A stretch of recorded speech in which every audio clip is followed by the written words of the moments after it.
जय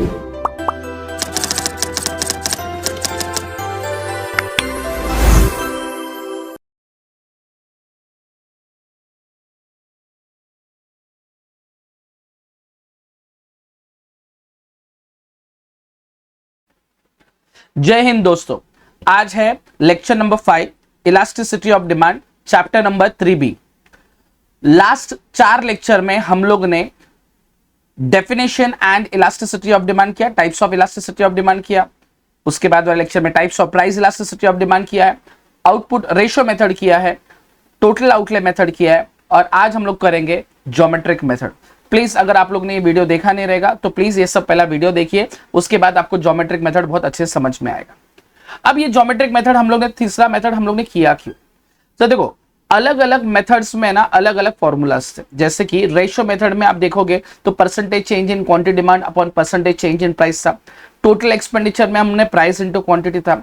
अब ये दोनों मेथड के अंदर अगर हम डिमांड कर्व बनाते उसके अंदर अलग अलग पॉइंट लेंगे तो उसमें हम मेजर नहीं कर पाते थे। तो इसके लिए ज्योमेट्रिक मेथड इंट्रोड्यूस किया। ज्योमेट्रिक मेथड में एक अलग अलग पॉइंट आते हैं, उस पॉइंट के बेसिस पे हम लोग इलास्टिसिटी ऑफ डिमांड क्या कर सकते हैं, ढूंढ सकते हैं। सर ये कुछ समझ में नहीं आ रहा है, ज्योमेट्रिक मेथड क्या है, पॉइंट मेथड क्या है? तो हम लोग स्टेप बाय स्टेप करते हैं, ठीक है। तो स्टेप बाय स्टेप में हम लोग पहला उसका इंट्रोडक्शन, ज्योमेट्रिक मेथड का अगर लिखना है तो इंट्रोडक्शन क्या लिखेंगे? तो सबसे पहला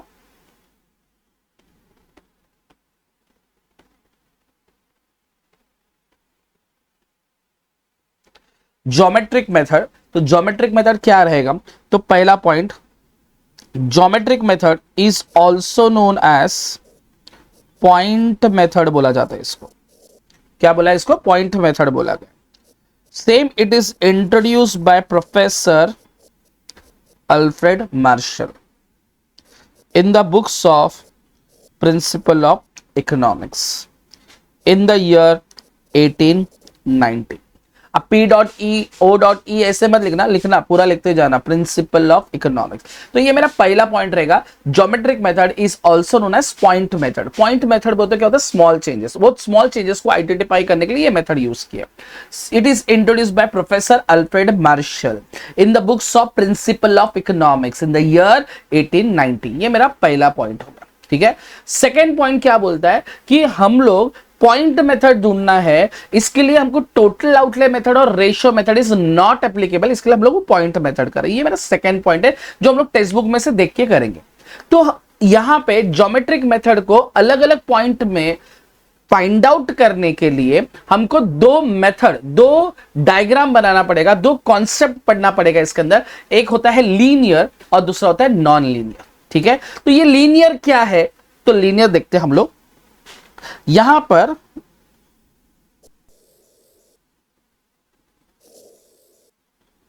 डायग्राम बना रहा हूं। यहां पे X axis, Y axis origin, यहां पे क्या रहेगा? प्राइस, यहां पे क्या रहेगा? Quantity demand. ओके, प्राइस और क्वांटिटी।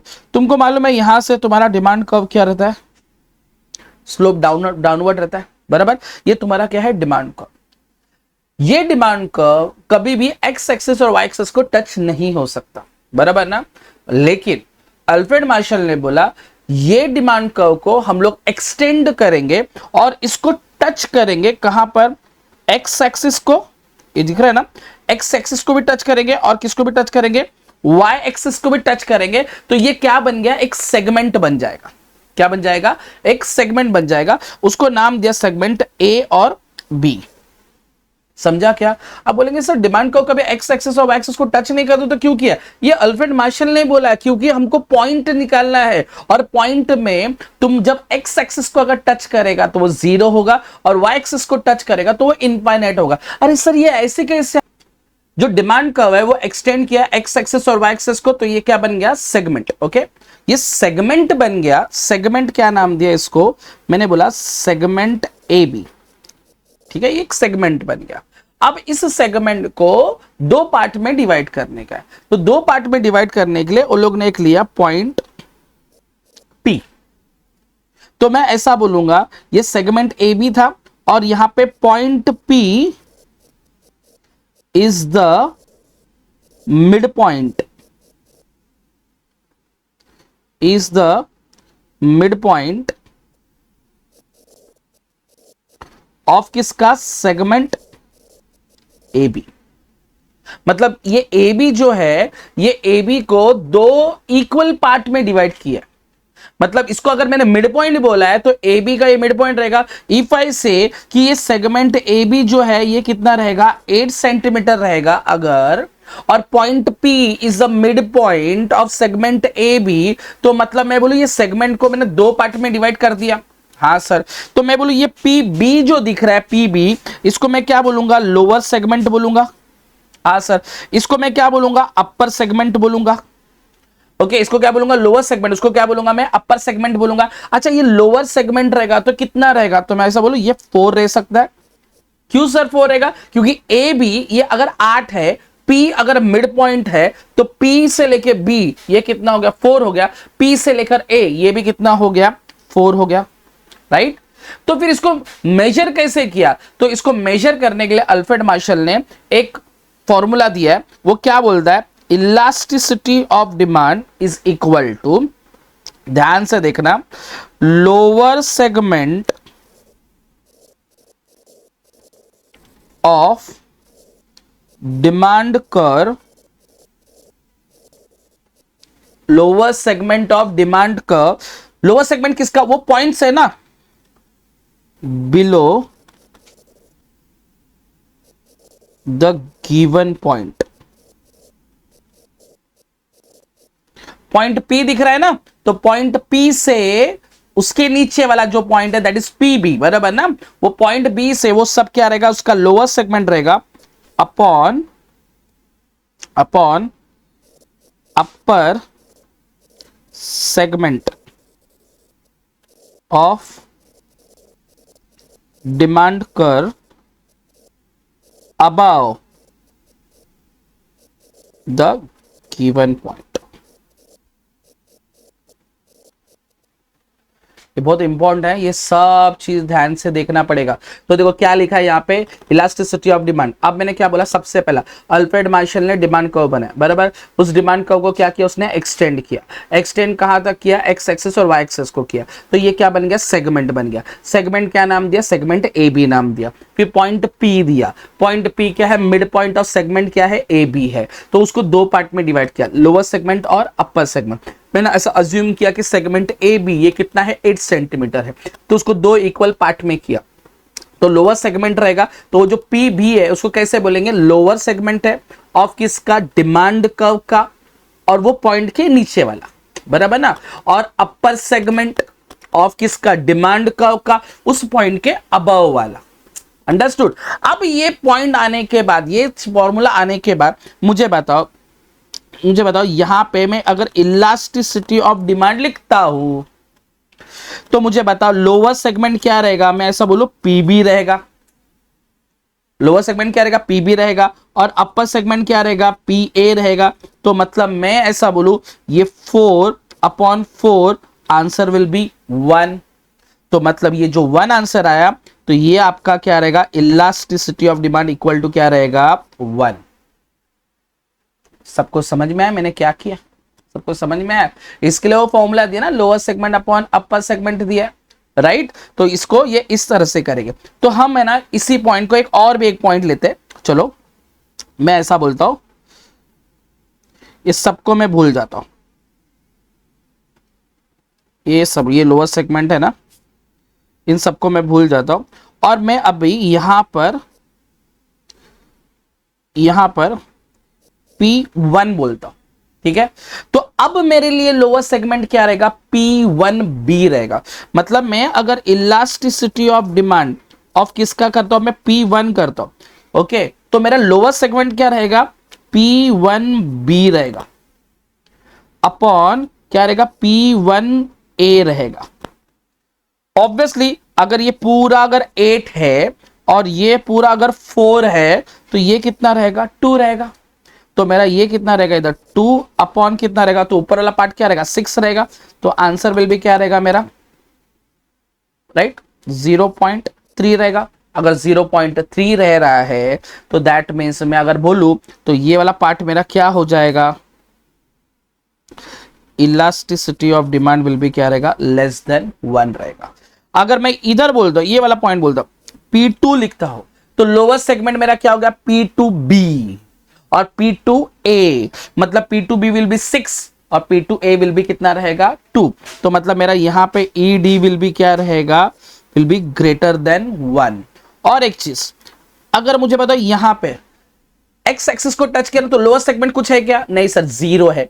अपर सेगमेंट कितना रहेगा 8 रहेगा, तो lower segment is 0, upper segment is 8, तो 0/8। तो मतलब यहां पे क्या रहेगा, ईडी विल बी क्या रहेगा, विल बी क्या रहेगा 0। और यहां पर मुझे बताओ ए पॉइंट पे रहेगा, उस पॉइंट पे क्या रहेगा, तो उस पॉइंट पे तुमको मिलेगा क्या, सबसे पहला आपको क्या ढूंढना पड़ेगा, लोअर सेगमेंट। लोअर सेगमेंट कितना है 8 और अपर सेगमेंट कितना है 0। लोअर सेगमेंट कितना है 8 और अपर सेगमेंट कितना है 0, तो 8/0, तो आंसर विल बी क्या रहेगा इनफाइनाइट। तो यहां पे ईडी विल बी क्या रहेगा इनफाइनाइट, राइट। तो ये तुम्हारा पूरा का पूरा स्ट्रक्चर है। तो इसको कैसे रिकॉल करने का, देखो अभी अपने ने ज्योमेट्रिक मेथड है उसके अंदर 2 पार्ट में डिवाइड किया, एक कौन सा है लीनियर और दूसरा कौन सा है नॉन लीनियर है। उसमें से हम लोग ने कौन सा किया, लीनियर किया है। एक बार हम लोग फटाफट रिकैप करते हैं। Geometric method is also known as क्या रहेगा, point method. It is introduced by professor Alfred Marshall in the books of principle of economics in the year 1890। ये वाला पार्ट खत्म हो गया। फिर बाद में अल्फ्रेड मार्शल ने डिमांड कर्व बनाया। वो डिमांड कर्व कभी एक्स एक्सिस और वाई एक्सिस को टच होता है क्या, नहीं हो सकता है, बट ये आंसर में एक्स एक्सिस और वाई एक्सिस को क्या होगा, टच होगा। तो ये क्या बन जाएगा, सेगमेंट बनेगा। सेगमेंट क्या बोलेंगे, ए बी। फिर बाद में है ना उसको बोला, इसको सेगमेंट को 2 पार्ट में डिवाइड करने के लिए इसके लिए एक पॉइंट P दिया। Point P is a mid point of segment A B divided into 2 equal part, lower segment and upper segment. फिर अल्फ्रेड मार्शल ने एक फॉर्मूला दिया, lower segment of demand curve above the point, sorry below the point, and upper segment of demand curve above the point, lower segment upon upper segment. तो यहां पर इस तरह से हम लोग ने क्या किया, फाइंड आउट किया, और ये अलग अलग चीज था। तो ये हम लोग ने कौन सा किया, लीनियर मेथड किया। हम इसको अभी टेक्स्ट बुक में देखते हैं क्या क्या है करके। देखो आपका टेक्स्ट बुक में ऊपर साइड में दिया है, आपको मेरे ऊपर दिखता रहेगा। अच्छा, इसको ही पॉइंट मेथड को क्या बोला गया, point method is also known as क्या बोला, ज्योमेट्रिक मेथड, जो मैंने लिखवाया था। Same it is introduced by कौन रहेगा, Professor Alfred Marshall in the books of principle of economics, okay, in the year 1890। लिख देना, बिंदास लिख देना। उसके बाद क्या लिखा है उन लोग ने कि रेशियो मेथड और टोटल आउटले मेथड जो है, they are unable to measure the elasticity of demand at a given point. वो लोग मेजर नहीं कर सकते, इसके लिए वो लोग ने ये किया, ठीक है। फिर हम लोग किस पे आए थे, फिर वो लोग ने एक फॉर्मूला दिया, कौन सा दिया, पॉइंट इलास्टिसिटी ऑफ डिमांड, दिख रहा है ना। इसमें क्या बोला है, lower segment of demand curve below the given point और upper segment of demand curve above the given point. देखो हम लोग ने लिखा है, ये सब चीज किया हुआ है, ठीक है। अब मैंने उसको बोला 2 मेथड है, 2 है। देखो एक लीनियर दिखेगा और एक कौन सा रहेगा, नॉन लीनियर मिलेगा। उसमें से हम लोग अभी कौन सा करें, linear demand curve. Linear demand curve में क्या बोला, डिमांड कर्व था, डिमांड कर्व को एक्सटेंड किया, टच एक्स एक्सिस और वाई एक्सिस बनाया था, राइट। अब यहां पर डिमांड कर्व है, वो क्या रहेगा, लीनियर रहेगा, जिसको अपन स्ट्रेट लाइन बोलेंगे, जिसको लोग ने क्या किया, एक्सटेंड किया डिमांड कर्व को, और टच किसको किया, एक्स एक्सिस और वाई एक्सिस को, और किसको किया, एक्स एक्सिस को किया। वो लोग ने बोला है एक्स एक्सिस पे क्या रहेगा, 0 रहेगा, और वाई एक्सिस पे क्या रहेगा, इनफाइनाइट रहेगा। देखो हम लोग ने यहाँ पे डायग्राम किया था, यहाँ पे देखो एक्स एक्सिस पे टच किया तो देखो वहां पे 0 था, और वहां पे देखो कैसा, सॉरी यहाँ पे क्या है, इनफाइनाइट करके दिख रहा है ना, एक्स एक्सिस और वाई एक्सिस। एक्स एक्सिस को टच किया है, क्या टच किया है, यहाँ पे 0 है, वहां पे देखो ऊपर देखो क्या लिखा है, इनफाइनाइट। तो वो लोग ने वही स्टेटमेंट लिखा है। फिर ये वाला डायग्राम मैंने तुमको बता के दिया है, कौन सा तुम लोग देखो, ये इनफाइनाइट है, ये ग्रेटर देन 1 है, ये अच्छा, ये एग्जाम में बहुत बार पूछा है, 4 मार्क के लिए ना तुम लोगों को ये क्वेश्चन नंबर 5 में पूछा है, एग्जाम में बहुत बार पूछा हुआ है, ठीक है।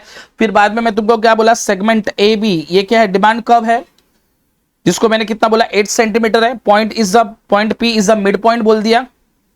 अगर समझो पॉइंट पी अगर मिड पॉइंट है तो मैं बोलूं P B upon P A, हम लोग किया हुआ है पी बी अपॉन पी ए।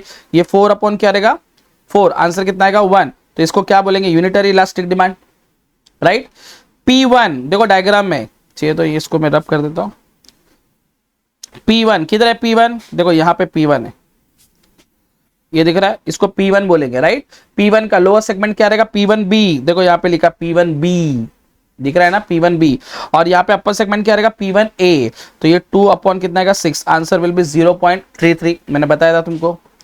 अच्छा, यहां पर अगर पॉइंट P2 बोला है, देखो यहाँ पे पॉइंट P2 दिख रहा है। अब ये पॉइंट P2 का लोअर सेगमेंट क्या रहेगा, P2B और अपना P2A, तो यहाँ पे P2B अपॉन क्या रहेगा P2A, तो ये क्या आएगा 6/2, आंसर कितना आएगा 3, मतलब ग्रेटर देन 1, तो इसको अपन रिलेटिवली क्या बोलेंगे, इलास्टिक। पॉइंट A को जो टच करेगा उसको हम लोग क्या बोलेंगे, इनफाइनाइट बोलेंगे, और पॉइंट B को जो टच करेगा उसको हम लोग क्या बोलेंगे, जीरो। A और B सेगमेंट था, A infinite, B zero. Understood क्या है, कैसा लिखने का, समझ में आ रहा है क्या? ओके। अब दूसरा आता है नॉन लीनियर, ये एकदम सिंपल है, नॉन लीनियर का इतना कुछ ये नहीं है। ये लोग ने क्या बोला है, देखो अभी हम लोग जो करने वाले हैं ना, that will be a non linear curve. हम लोग ने अभी लीनियर किया था, अब कौन सा करेंगे, नॉन लीनियर करेंगे। अब ये नॉन लीनियर के अंदर क्या किया है, यहां से इधर एक्स एक्सिस है, वाई एक्सिस से ओरिजिन है, यहां पे अपन ने क्या लिखा, प्राइस लिखा है, यहां पे हम लोग ने क्या लिखा है, क्वांटिटी डिमांड है। आप लोगों ने यहां से ये डिमांड कर्व हम लोग ने बनाया। ये डिमांड कर्व जो है ये कैसा कर्व है, नॉन लीनियर है। अच्छा, नॉन लीनियर मतलब क्या होता है, देखो लीनियर बोलते क्या होता है, स्ट्रेट लाइन होता है, नॉन लीनियर बोलते क्या होता है, कर्व होता है। ठीक है, ये तो ये क्या हो गया, कर्व हो गया। अब ये इधर से हमको एक 10th स्टैंडर्ड में एक ज्योमेट्रिक मेथड, ज्योमेट्री हम लोग ने किया था, उसमें अपन ऐसा सर्कल करके चैप्टर किया था। उस सर्कल चैप्टर के इसके अंदर से कोई भी एक लाइन जाता है वो उसको टच करके जाता है, और वो जो टच करके जाता है उसको हम लोग क्या बोलते हैं, टैंजेंट बोलते हैं, बराबर। तो यहां से भी एक टैंजेंट बना देंगे, तो वो टैंजेंट क्या रहेगा, वही हम लोग ने जो लाइन बनाया, तो यहां से एक लाइन गया, ये इसको क्या करता है, टच करके जाता है, इसको मैं क्या बोलूंगा, ए बी, जो टैंजेंट है किसको, अपने कर्व को। तो ये किसको, ये है ना जो है वो इधर क्या करता है, टच करता है, वो जिधर टच किया ना, तो वहां का ए और बी, मैं ऐसा लिखा पी समझो, मैं ऐसा अज्यूम करता हूं कि पी बी और पी ए दोनों भी अगर इक्वल रहेगा, दोनों भी अगर इक्वल रहेगा, तो मैं यहां पर क्या रहेगा, ईडी विल बी क्या रहेगा, इक्वल टू क्या रहेगा, 1 रहेगा। और अगर इक्वल नहीं रहेगा तो it will be greater then 1 रहेगा, और अगर इक्वल नहीं रहेगा तो ग्रेटर देन 1 रहेगा, या क्या रहेगा, लेस देन 1 रहेगा, राइट। तो यही कॉन्सेप्ट इसके अंदर नॉन लीनियर के अंदर है। तो देखो इसके अंदर नॉन लीनियर में हम लोग ने ऐसे ही पढ़ा है, देखो यहां पे क्या लिखा है, when the demand curve is non linear, बराबर, जिसको मैंने क्या बोला, कॉन्वेक्स टू ओरिजिन। तो ये मेजर करेगा elasticity of demand, we have to draw what, tangent, जो बना है अपन ने ए बी, राइट। उसके बाद हम लोग ने टेंजेंट बनाया ए बी, उसके बाद हम लोग ने यहां पे क्या लिखा, we touch the given point demand curve extended और वाई एक्सिस, और क्या लिखा, X axis at point B. Okay, जो टेंजेंट बना है ना वो ए से लेके बी को क्या किया, टच किया। अब तुम देखो ये अगर इसके मिड पॉइंट पे टच करता है तो मैं ऐसा बोलूंगा, अगर लोग ने बोला ई पॉइंट लिखा है, ठीक है, तो E B is equal to E A रहेगा, तो ये क्या रहेगा, यूनिटरी इलास्टिक डिमांड। अगर E B is greater than E A रहेगा तो रिलेटिवली रहेगा। अगर E B is less than, मतलब अगर समझो यही कर्व, एग्जांपल लेता हूं, ये अगर ऐसा गया, यही कर्व अगर इसको ऐसा टच करके गया, तो तुम्हारा ई पॉइंट इधर आएगा ना, तो ई बी इस तरफ आ जाएगा, अंडरस्टूड, और ई ए, तो E B will be greater than क्या रहेगा, ई ए रहेगा, तो इसको हम लोग ये बोलेंगे, और यहां पे इसको क्या बोलेंगे, relatively in elastic demand curve रहेगा। तो वापस एक बार सिर्फ गो थ्रू करता हूं, एक बार फटाक से क्विक रिवीजन कर लेता हूं क्या है करके। सबसे पहला geometric method is also known as क्या रहेगा, point method. It is introduced by professor Alfred Marshall in the books of principle of economics in the year 1890। ये मेरा पहला पॉइंट है। Total outlay method and ratio method not able to measure the point, so geometric method is introduce, ठीक है। Third point, उन लोग ने क्या किया, फॉर्मूला बनाया, elasticity of demand is equal to क्या रहेगा, lower segment of demand curve, lower segment of demand curve below the point upon upper segment of demand curve above the point. फिर इसको दो पार्ट में डिवाइड किया, linear और दूसरा कौन सा है, नॉन लीनियर। लीनियर के अंदर डिमांड कर्व को लोग ने क्या किया, एक्सटेंड किया और टच किया X axis and Y axis, so एक क्या बन गया, segment, that is segment A B करके नाम दिया। उस सेगमेंट ए बी को कितना बोला, 8 सेंटीमीटर बोल दिया, ठीक है। पॉइंट पी को मिड पॉइंट बोला, mid point of segment A B, तो उसको दो पार्ट में डिवाइड किया, लोअर सेगमेंट और क्या रहेगा, अपर सेगमेंट। तो तुम लोअर सेगमेंट देखेगा तो वहां पे पॉइंट पी दिख रहा है, पी बी अपॉन क्या रहेगा, पी ए, मतलब 4/4, आंसर क्या आएगा 1, तो वहां पे ईडी विल बी क्या रहेगा, 1 रहेगा। ठीक है, इस तरह से हम लोग ने मेजर किया। याद रखना, extreme point touch the X axis, तो elasticity of demand will be क्या रहेगा, 0। एक्सट्रीम पॉइंट भी टच द वाई एक्सिस, ये क्या बन जाएगा, elasticity of demand will be क्या रहेगा, इनफाइनाइट। ये हम लोग ने किसके अंदर किया, लीनियर में किया। फिर नॉन लीनियर क्या रहेगा, कुछ नहीं रहेगा। नॉन लीनियर में हम लोग ने डिमांड कर्व जो रहेगा it will be a convex to origin, और कर्व को कभी भी कोई भी लाइन टच करके जाता है उसको हम लोग क्या बोलते हैं, टेंजेंट रहता है। और ये जो टेंजेंट है ये भी एक्स एक्सिस और वाई एक्सिस को टच करेगा, और एक्स एक्सिस और वाई एक्सिस को टच करेगा तो ये भी क्या बन गया, सेगमेंट बन गया। जब वो कर्व जो टेंजेंट को टच करेगा, वो जो मेजरमेंट रहेगा that will be E B, और ई ए अगर इक्वल रहेगा उसको हम लोग क्या बोलेंगे, यूनिटरी। अगर इक्वल टू नहीं रहेगा तो ग्रेटर देन रहेगा या लेस देन रहेगा। तो ये आपका ज्योमेट्रिक मेथड था। होप्स आपको सबको समझ में आया रहेगा। ये तीनों भी मेथड प्लीज एक बार देखना, और जितना हो सके अगर लिख के लोगे वो और ज्यादा आपको बेनिफिशियल रहेगा, याद भी रहेगा। ठीक है, होप्स सबको समझ में आया रहेगा। थैंक यू, जय हिंद।